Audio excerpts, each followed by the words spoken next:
Welcome to the Natural Health Podcast. We bring awareness of sustainable health in a business hustle space. Natural Health Podcast is perfect for the high-performing, business-minded individuals who want to work with their biochemistry to achieve success and optimal health. It's Friday, which means it's time for friends sharing facts about health, business, and overall success. In today's episode, we talk to Shea Morrison. As the co-founder of the Goodnight Co, Shea is on a mission to deliver a better, natural night's sleep for everyone. The Goodnight Co has identified and developed effective, evidence-based ways to fall asleep, stay asleep, and manage inevitable sleep disruptions. With more than 200 doctors in Australia and globally, as well as the thriving global partnership with Arianna Huffington, she's helping thousands to sleep well, be well, and also is the host of her own podcast, The Goodnight Show. Shea knows everything there is to know about sleep. She's also a mom of two, an owner of two businesses, so knows firsthand how hard it can be to juggle everything that is life. Some interesting things that she absolutely loves doing is horse riding, tennis, and she absolutely loves to sleep. Welcome to the Natural Health Podcast, Shea. Thank you so much for having me. It's wonderful to be here. Amazing. So horse riding, when was the last time you've been horse riding, or is that on the plans? I'm a horse riding fan, have been for life, and I have horses, so I have access to be able to ride often. Since having children, it's been a lot less often, but it is something that I absolutely love. Yeah, and they're such beautiful animals, aren't they? They're just, as soon as I see them, they just calm me. I'm just like, I'm so calm. Absolutely. Yeah. Love them. And I also love sleep. Yeah, you absolutely love sleep. So have you always loved sleep?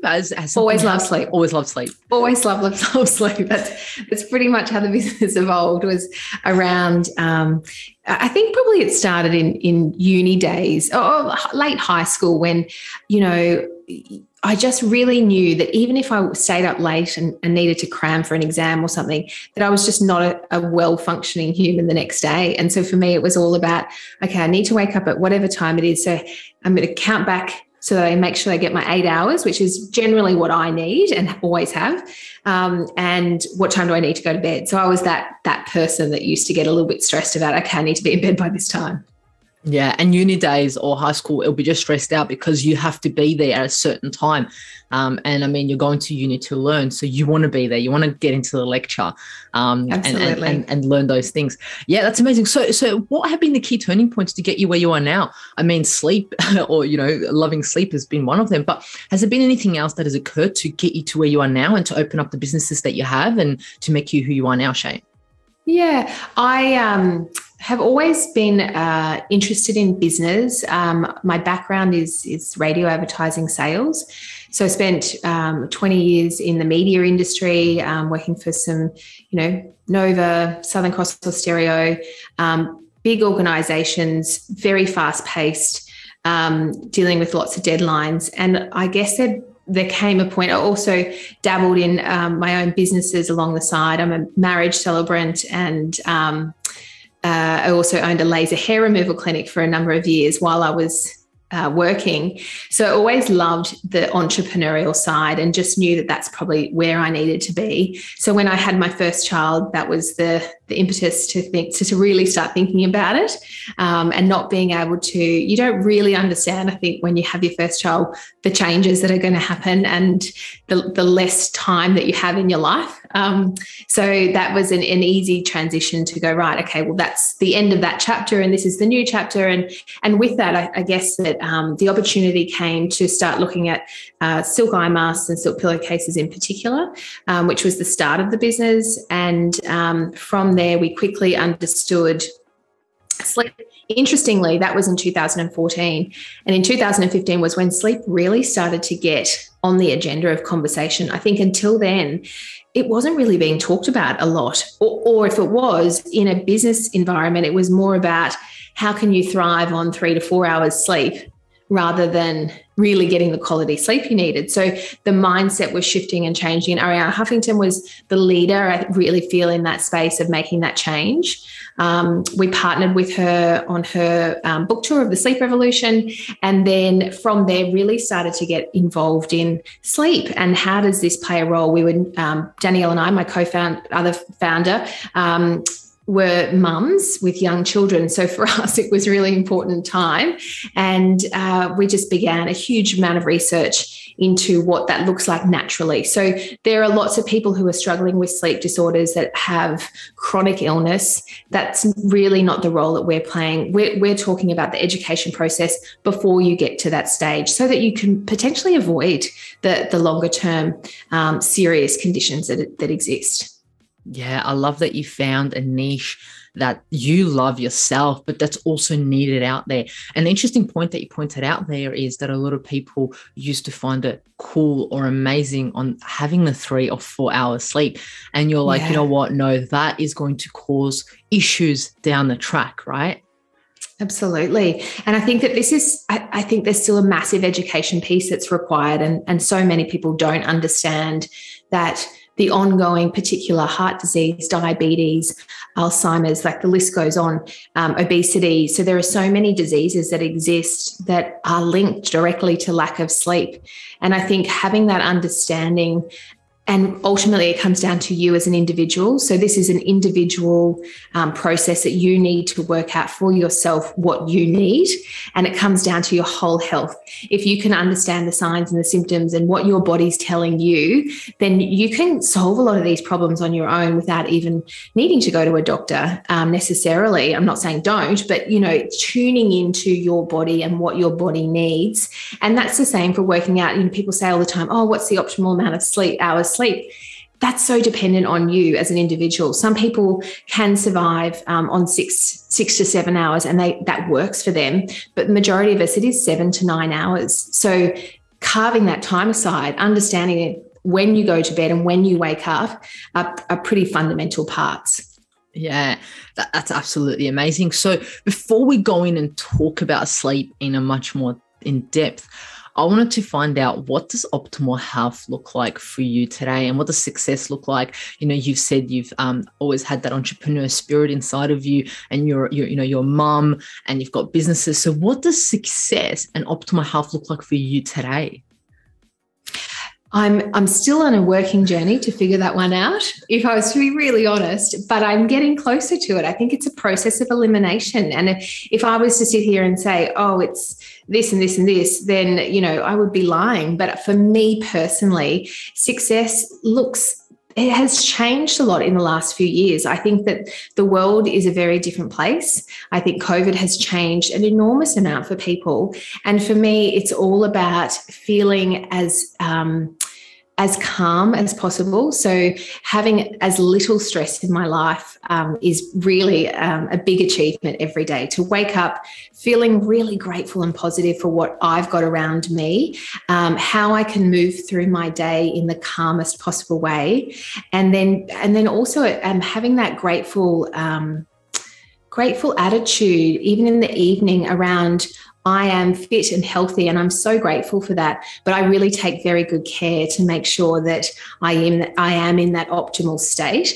And I think once we all sort of work out really that health is all we have, and it is so important, that is success. So if we have our health and we can get through the day in the most stress-free, calm, grateful way, then I think that we're on track to having a pretty good, long, sustaining life.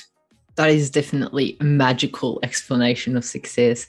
Being calm, being successful, yet alone stress-free, and being grateful. One of the key things that you mentioned there. I think that's absolutely amazing. And it's so good that you are reflecting this in your everyday. And you can see that through your businesses and through you here talking to us on the podcast.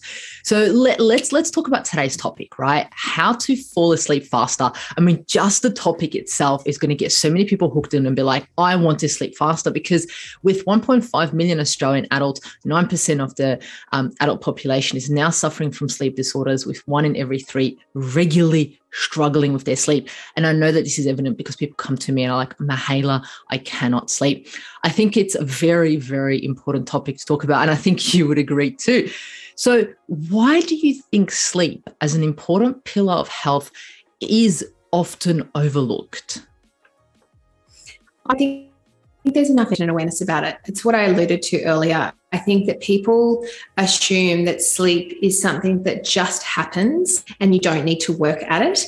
Sleep is the third pillar of health. In my opinion, it should be the first. But, as the third pillar of health, right alongside diet and exercise, it requires the same energy, the same effort, the same attention, the same amount of money that you might spend on the other areas, but no one really talks about it. So we just, I like to think about the analogy of when you have a baby. So when you've got a baby, babies don't just know how to sleep. They do require a lot of sleep, but they don't really often know how to fall asleep. So they need to be taught that in this calm, beautiful, quiet, dark environment, then this is how you can start to lull into that sense of feeling safe enough to fall asleep. So that might require some gentle music, their mum patting gently on their back, just being present in the room, having a dim environment, making sure that it's cool enough, it's not too hot. So all of the things that we as adults need, it's the same process. And if we didn't learn those skills when we were children, so babies through to children, sometimes that can be hard because you don't ever really know how to sleep. Then if you add all of the layers of the modern world into what we now have, technology and stimulation and all of these drinks that are, highly stimulant, if we don't know what's good and what's not good for us, and we haven't worked that out, then we're going to really struggle to be able to fall asleep. And then if you add the next layer, which is the number one reason, stress and anxiety, which is fueled by this fast-paced environment that we live in, it's really, really tough for people. So not only do they not know or do they not want to know? Because let's be honest, when I say to people, really in an ideal world, you probably don't want to be on your devices 2 hours before you go to bed. You want to have a really dark environment. You want to have this, you want to have that. You want to be reading a book. You want to be doing a gratitude journal. You want to play some beautiful music. You want to listen to a meditation. If you talk about all those things, they kind of go, oh, forget it. It's too hard. People these days really just want to take a pill, something quick and easy, fast, do all the things that they're currently doing, and go to sleep. But it doesn't work. Our body is not geared that way. We really need to introduce and encourage a routine. And a routine doesn't need to be this hour-long process. It can be 3 simple steps, or it can take 5 minutes, and it can be free as well. So but bringing your conscious awareness to it and understanding that that's what you need to do, that's the step in the process. Yeah, I love that at the start you said the third pillar of health, and you said it should be the first one, and diet and exercise being the other two. And when you look at individuals, exercise is a huge part here in Australian culture. A lot of individuals go to the gym, walk, they put effort into the exercise, same as diet. Spend a lot of money on really expensive clothing and outfits and shoes and technology and whatever, Yeah, and same with diet, same thing. Yeah.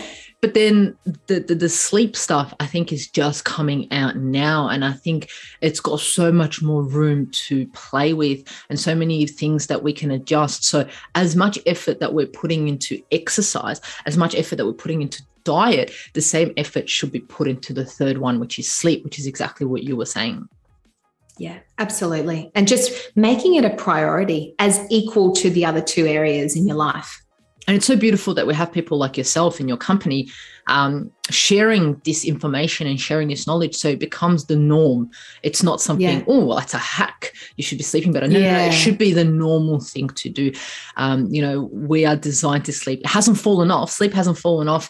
No. We've been humans for how long, and we haven't stopped doing it. There's a number of things we've stopped doing, but we haven't stopped sleeping. Absolutely. And we need it. If we don't sleep, we will die. Our body really needs it to restore and recover. Yeah, you're so right. And look, a lot of people come to me and they say, I'm just not a morning person. I'm a night person. I can't go to sleep at 10 p.m. that you want me to. I go to sleep at 2 a.m. So, and then comes the subject of chronotypes, right? So what are they, and do they actually determine when you fall asleep and how you fall asleep? The chronotype is a real thing, and we work closely with Dr. Michael Bruce, who is the sleep doctor in the US. He's got a huge following, and he has taken the traditional chronotypes and put it into a fantastic sleep quiz that you can take. So if you go to his The Power of When is his book, and if you go to his site, you'll be able to take the quiz if you don't know what a chronotype is and what chronotype you are, and then that will spit out a result to tell you what you are. So it talks through, it basically is a scientific approach to, like you're saying, is that certain people, we're not all the same. And that's what I was trying to explain earlier.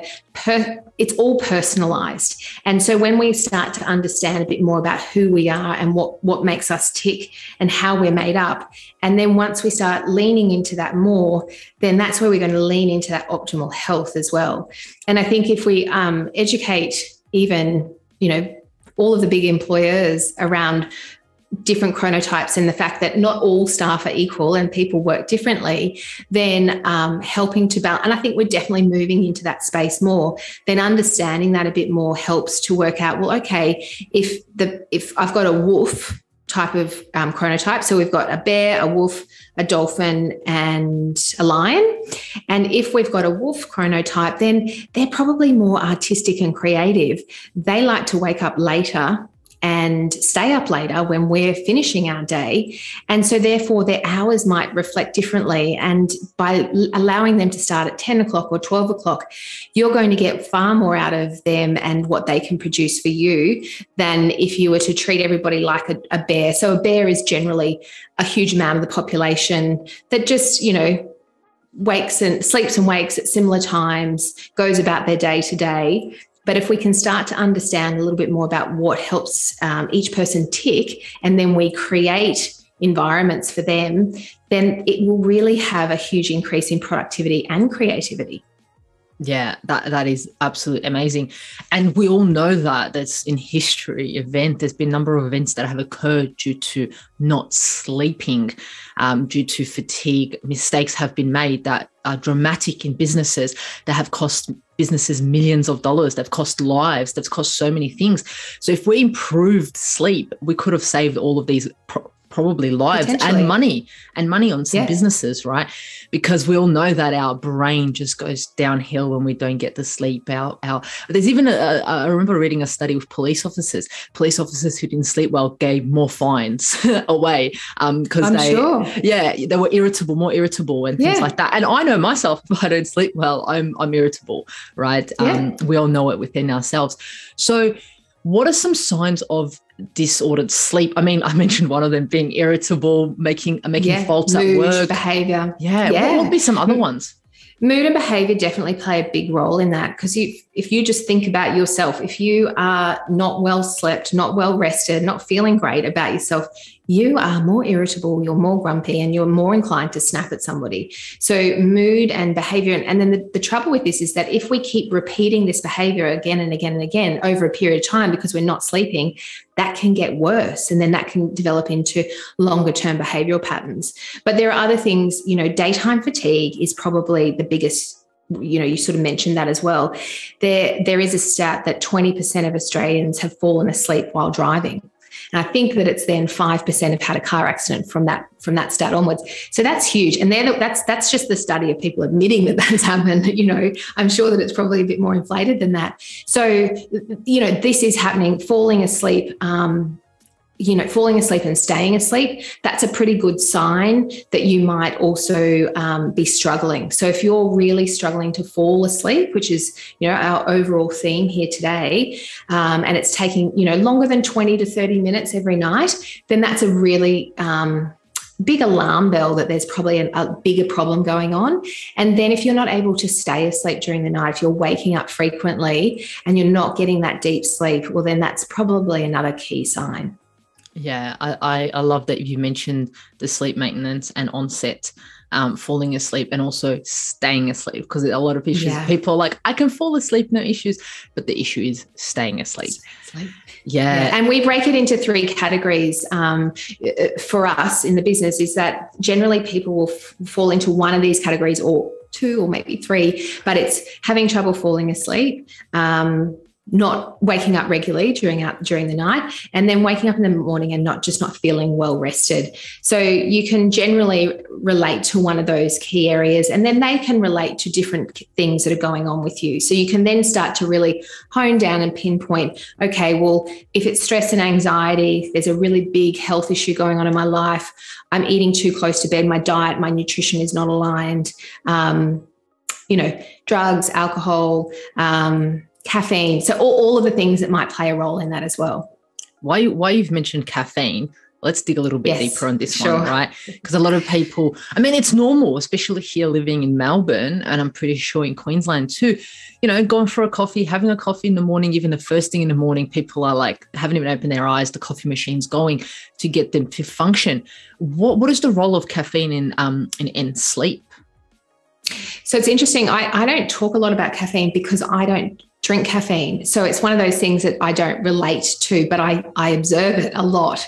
And what I do observe is that we are living in a very caffeine-filled society, and people are not having just one coffee a day, because generally they're having a double shot, and then they might be having 2 or 3 or 4 or 5 of those throughout the day. And with caffeine, it is a natural stimulant.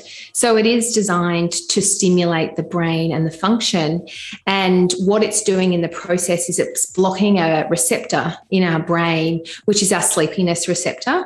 And one of the troubles with caffeine is that whilst it might take sort of 30 to 60 minutes to kick in, it's still staying in your system for 3, 4, 5, sometimes 6 hours afterwards. So the trouble is that if we have it in the morning, we have it at lunchtime, and then have it again in the afternoon, we're just topping up the levels of caffeine in our system, which is still blocking that sleepiness receptor. So delaying our tiredness. It can also be linked to having problems with getting into a deep sleep as well. If you think about the role of what caffeine can do for people, it's increasing their heart rate. It's making them feel like a lot of people can sometimes get headaches or feel jittery or, with too much caffeine. So if you think about how much it's elevating all of our system, it is going to be really hard to bring that level back down to feel tired and for the body to feel like it's in that calm state that it's required for sleep. Yeah. And most business professionals that are listening or the A-type personality is like, oh my gosh, I love that feeling. That's the feeling that I thrive on. That's the feeling that I achieve all my goals. But what they want is they want to have that feeling throughout the whole day. And then as soon as it hits 11 o'clock, they want it just to switch off. And what you're saying is it doesn't just switch off. Yeah. It doesn't just switch off because it's still staying in our system. So, we need to allow the time for it to excrete out of our system, and we need to make sure that we're flushing that out as well. So we're staying really hydrated, we're drinking a lot of water and allowing that time for that to come out. And a lot of people I talk to will say, oh no, caffeine doesn't have any effect on me, but they haven't tried. So they haven't tried because it's tough. I'm sure I did drink coffee, 12 years ago. And I can understand. I love the smell of it, but I just can't drink it. Yeah, 100%. So what does it actually mean to have a good night's sleep, and what does it feel like? Because individuals that may be listening to this podcast are like, I do not remember the last time that I had a so-called good sleep. So what does it actually look like, and what's a good night's sleep? I think that it looks like being able to fall asleep easily. Now, if you're somebody like me who sometimes falls asleep within 2 to 3 minutes, that's not also ideal, because it means that we're probably really overtired and we're not getting the right amount of sleep, or we're not getting enough sleep, or we're not getting enough deep sleep. So there's some balances and challenges there, but anywhere between that sort of 8 to 20 minute mark is optimal. Staying asleep. So what we talked about before, falling asleep easily, staying asleep, waking up and feeling really refreshed, and that you can tackle the day and start that day with no problems, and you're full of energy and ready to go. I think that they're all really critical signs of knowing that you are getting good sleep. Now, another thing that you could look at doing is having a trackable, a wearable, so that you can track your sleep. I wear the Aura Ring. I know that Apple Watches and Fitbits and different devices track sleep. it can be used as a tool. So not something that you use all the time necessarily, but it can be used to bring that in once a month and check for a week or a pattern, however long you want to create that, to see, okay, are you getting the deep sleep? Are you getting REM sleep? Are you cycling through the stages that you need to make up the total good sleep? Which also gives you a readiness score as well. So that's also another good way to check. Yeah, that's absolutely great, because if you're not measuring it, you don't really know what's happening unless, you have a journal by your side and you measure every day. How many times did I wake up, sleep journal, how am I feeling refreshed and things like that. But a lot of people don't have time for that. So wearing a trackable, like you said, is ideal for some individuals who want to see what is happening, but not for people that will make them more anxious. That's right, because I think it can create that anxiety. It certainly can for me at times. So oh no, I'm not getting enough deep sleep, and this has been for a week, and then you start to really, but it does make you really take stock and go, okay, well, what are the things that I know that are causing that I can then remove and reset. Yeah. So I think I love the trackable beside the bed that you're talking about is also a fantastic tool. It's one that we have as a product as well, and encourage that so that you can track and write down, when you did drink coffee, did you have an extra cup this day on the day that you had bad sleep and that was stopping you from falling asleep? What were the things that were going on during the day that might cause that problem during the nighttime? Because what we do know is that your best night's sleep starts in the morning. So it all comes back to our circadian rhythm, and that's our internal body clock. So when the hormones are being released at certain times throughout our 24-hour window, and making sure that these things are happening regularly at the right time. So if we are waking up in the morning, getting that hit of sunlight, so just opening up the curtains, stepping outside if you can, just for 2 minutes, getting that hit of fresh air and sunlight, that can help set your circadian rhythm for the day so that your hormones are releasing throughout the day and through the evening on that 24-hour body clock. Yeah, I'm so glad that you mentioned the circadian rhythm and that the best night's sleep starts in the morning. A lot of people say, okay, it starts at nighttime. No. It starts in the morning, how you start your morning. So why is it so important to see the sun? For the audience that's listening is like, okay, so I'm supposed to step outside and see the sun, but how does that impact my sleep?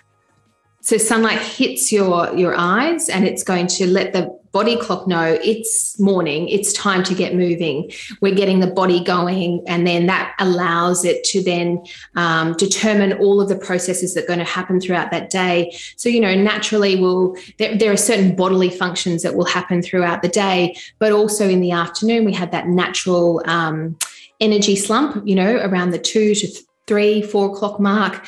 So this all makes up the circadian rhythm. We want it to ebb and flow so that when it comes back around to nighttime, when it starts to get dark, so we've had the sunlight in the morning, it's letting the through the eyes, letting the body clock know that it's time to get up, get going. Then at nighttime, we want to start winding down when it starts to get dark. And that sort of leads into one of my big areas of focus is light. Because we are now awake all the time in such brightly lit environments, if you have a think about your day and then your afternoon and your early evening, we're just filled with a lot of artificial light. And that's not just from screens and devices. That's all around us, even in public transport, restaurants, in your car. My car has lights that pop on everywhere, and then we're not getting enough time. So if you think back to before the light bulb existed, our body, we were waking with the sunlight, we were going to bed as it got dark, or there were really beautiful soft lights that were lanterns or candles. And now we just have lights on everywhere. So one of the things that I like to do in the afternoon, the early evening, is after dinner is really start to turn off all of the excess lights so that we're not in a shopping centre environment, and that we're in that beautiful, calm, day spa feeling environment and if you don't have dimmable switches, you can buy some really great little plug-in Alex Seller brand that's $4, and you can just plug them into a switch and they have a dimmable option on there that are also censored. So there's lots of alternatives now that you can incorporate into your home. Lighting a candle is fabulous. One night a week, having candlelit dinner, just make sure you blow the candle out before you go to bed. Yeah, that's an absolutely great tip. I love that you mentioned the censored light, because there's an issue where individuals wake up in the middle of the night, they go to the toilet, and those red lights, or sometimes it's pink or whatever color it is, it leads you to the toilet, so you don't have to turn on all the lights and you don't trip over and you don't wake yourself up completely. So I absolutely love those. That's the goal. I love them. I love those products. Yeah, absolutely. So look, in regards to, you said you track your sleep. Have you noticed any foods or any exercise or any stresses that impact your sleep for the worse or for the better? What have you noticed? Yeah, I think for me, there's definitely some key things, and it's not necessarily just food, but it can be the time that you're eating the food. So in an ideal world, having an early dinner, and just, if you think about the practicality of it, having that time for your body to digest the food that you've just eaten before you go to sleep, that takes a while for it to get from your mouth down your esophagus into your stomach and then process. So, allowing enough time, eating earlier is ideal. Really thinking about your food choices at nighttime and what you are, trying to avoid having a really heavy meal. It's not always available and practical for people to have that swap. A lot of people suggest having a bigger meal during the day and then a lighter meal at nighttime. If you can, even a couple of nights a week, try experimenting with that and see how you feel. Even simple things like having poached egg or scrambled eggs on toast. So you're having that protein, that some of those fatty, all the good fats that we want, throw in a little bit of smoked salmon and some spinach, and then that really good complex carbohydrate. So there's a lot of fad diets around that avoid carbohydrates, but we really want a little bit of good carb before we go to bed, because that really helps settle and promote that good sleep. Avoiding really spicy foods, lots of sugary foods is also probably good. Thinking about soft drink. I was amazed. We used to do pop-ups at Christmas time in a Westfield shopping centre. And, it was great because it was a really good people watching exercise. But I could not believe how many people with their trolleys it was full of soft drink. And, so if you're going to drink those drinks, that's okay, but really thinking about when you're drinking them. So if you're having it's no different to the caffeine. So making those smarter choices around your food and your drinks, thinking about coffee. Are you drinking that too late in the day? Or even some people who have it after they have their meal. You're thinking about tea. Tea also does contain some caffeine depending on what's in it. So switching to a herbal tea, switching to a sugar-free option like a kombucha or something that's gentler. And then also thinking about your alcohol choices. So again, I'm not saying don't drink alcohol, but when are you drinking it and how much are you drinking? Because the trouble with the alcohol and like the digestive system is that when we're drinking the alcohol, it's just putting that extra strain on our liver to detoxify that through our system. So then our body is so focused on detoxing that it's not able to do the full recovery process that it might need to allow you to get the best sleep you can. So I wanted to know your thoughts about naps, because at the moment what's happening is there's nap pods popping around everywhere where business professionals are able to take a nap during their lunchtime break or even after work. What are your thoughts on this, and do you see this coming to Australia? I think when it comes to the napping question, it's an interesting one. It's a polarizing question. Some people are pro-nap, some people are not. Again, it's a very personalized decision. But I think if you zoom out and look at the bigger picture, particularly when it comes to workplace and having a napping pod, for example, in an office, it's really more about achieving the calmness that we're trying to achieve during the day. that allows our body to stay in a calm, relaxed state during this period, which is going to help us get a better night's sleep.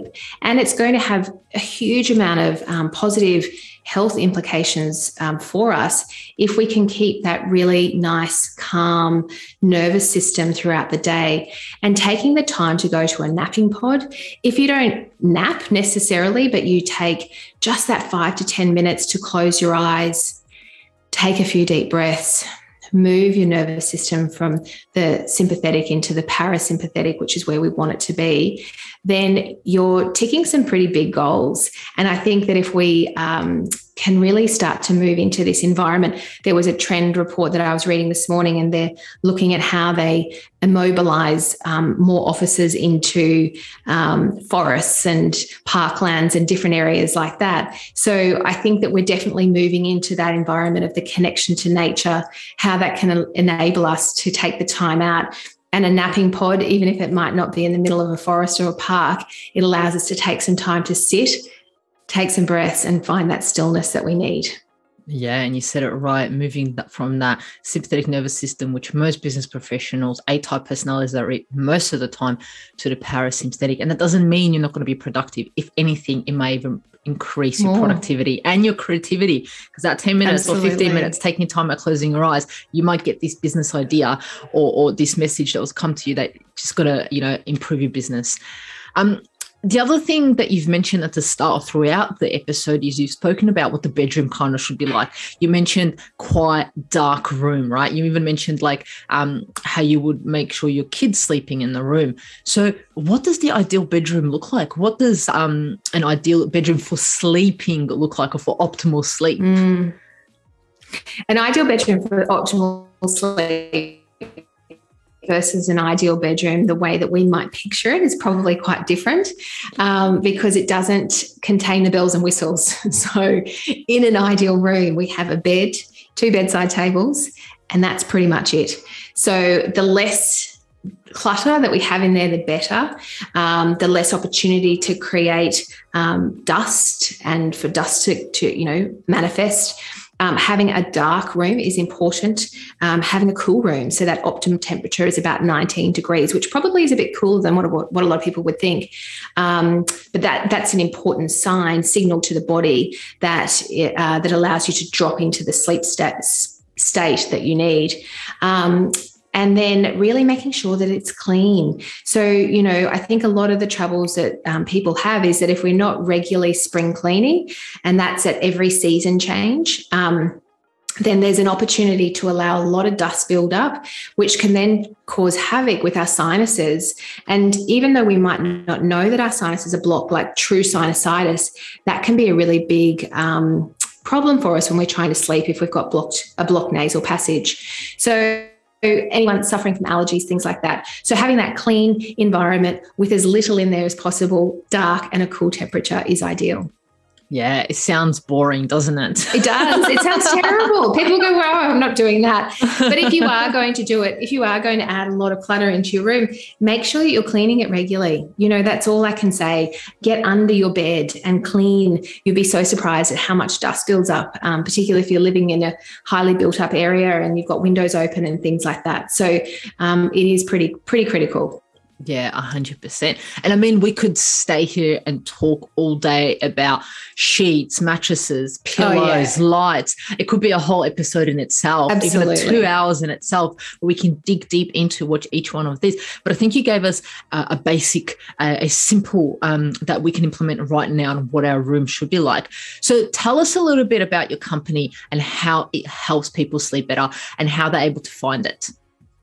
So we can be found at thegoodnightco.com.au, and we're here to provide simple, safe, effective solutions for sleep that include natural products. So our sleep drops are our best-selling product, and we've literally changed people's lives. So anyone from truck drivers through to new mums and in between, they are just drops that you put underneath your tongue, half half an hour before going to bed.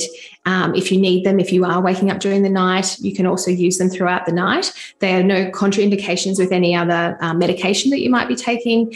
And then it's really about how do you incorporate a sleep routine? That's what we're trying to achieve here is how do we create a beautiful sleep routine that you are connected to and that you want to do at nighttime. And as I mentioned earlier, that might be 3 simple steps. That might be dimming the lights after dinner and having that beautiful, calm, soft lighting.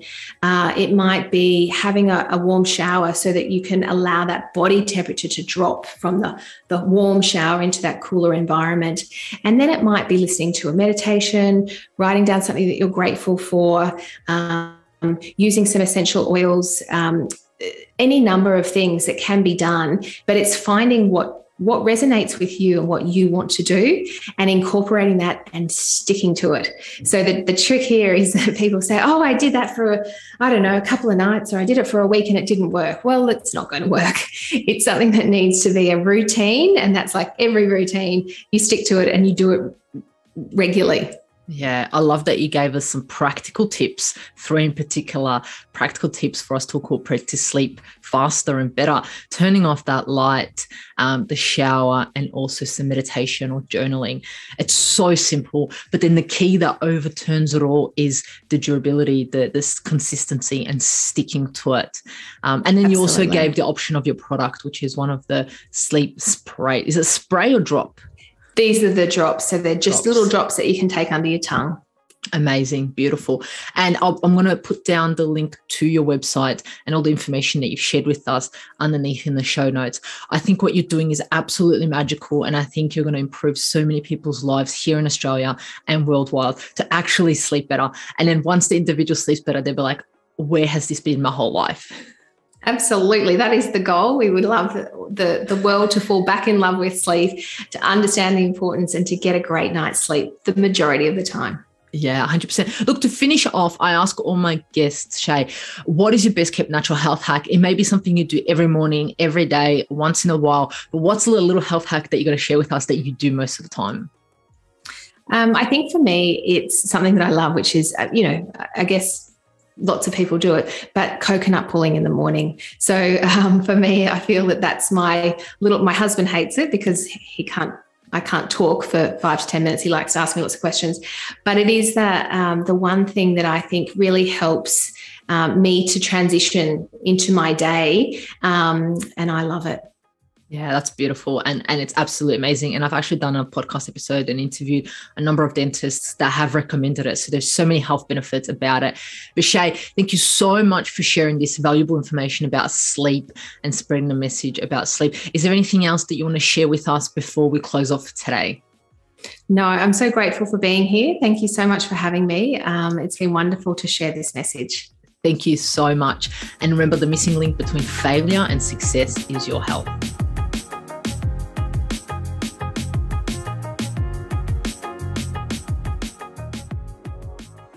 Content and information provided here is opinion of Mahela Raguse and is for information purposes only and does not constitute medical advice. It is not intended to provide medical advice or take the place of medical advice or any current treatment you're undertaking. Consult your own medical professionals for any medical issues that you may be having. This entire disclaimer also applies to any guests or contributors to the Natural Health Podcast. It is advised that you consult your doctor or healthcare professional in relation to any health concerns you may be having. Mahela Raguse does not take responsibility for any health consequences which occur from a person listening, viewing, or reading this content. And in no circumstances shall the Natural Health Podcast, Mahela Raguse, any guests or contributors to the Natural Health Podcast, or any employees, associates, or affiliates of Mahela Raguse be responsible for damages arising from the information provided on the Natural Health Podcast. By listening to this podcast, you agree not to use this podcast as medical advice to treat any medical conditions in either yourself or others. Please note, if you're taking prescription, do not stop your medication or start a new protocol, including but not limited to supplements, diet, lifestyle changes without consulting a doctor or healthcare professional. If you or any person has a medical concern, you should consult with your healthcare provider or seek other professional medical advice. Never disregard professional medical advice or delay in seeking it because of something that you have read or heard on the Natural Health Podcast or in any linked materials. If you think you may have a medical emergency, call your doctor or emergency services immediately. Neither Mahela Raguse nor the publisher of this content takes responsibility for the possible health consequences of any person or persons reading or listening or following the information in the educational content.